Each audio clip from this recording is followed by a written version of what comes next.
You need high carbon steel. It can't be stainless steel. It needs to have carbon in there so it can make a spark. What you're doing is you're taking a piece of your flint, something that natives know a lot about. They've been flint knapping and gathering this material for thousands of years. Now you're using this flint instead of for a point and flint knapping, you're using it to strike.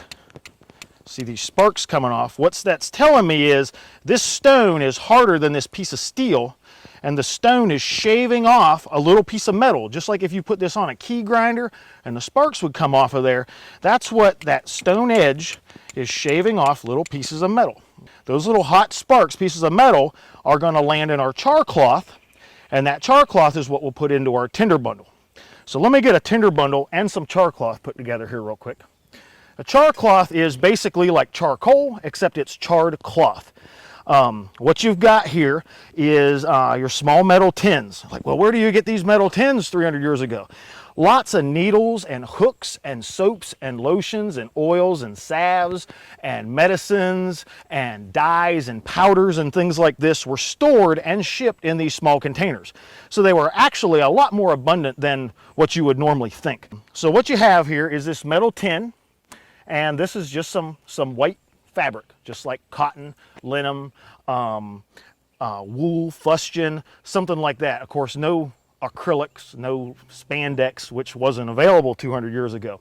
But that gets stuffed in that little tin, just like so right there, and closed. There's a very small hole in the top, not always necessary, but it allows just a little bit of air to get in there. It's controlled so that it just doesn't catch on fire and turn into white ash. It turns into charcoal or charred cloth.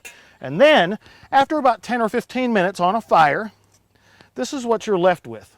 This is a charred cloth, and it just falls apart very, very easily. And it also holds a spark really, really good. And just like our bow and drill fire, we need to make a tinder bundle for this.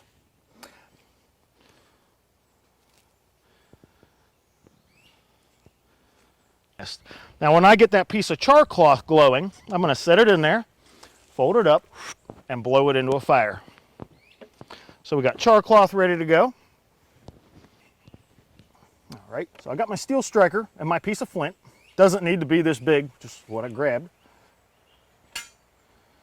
Get a little piece of this char cloth. Now, the hardest part with making a fire this way is you just need to have that spark land on that char cloth.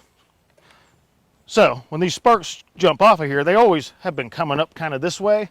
I just know from doing this that that's a good spot to have that char cloth. As soon as these sparks land on this, it's going to begin to glow. Can you see that?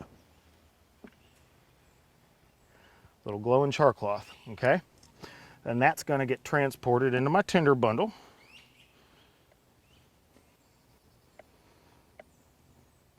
And fold it up gently. You don't want to squish it and put it out. And then I'm just going to let that blow into a flame.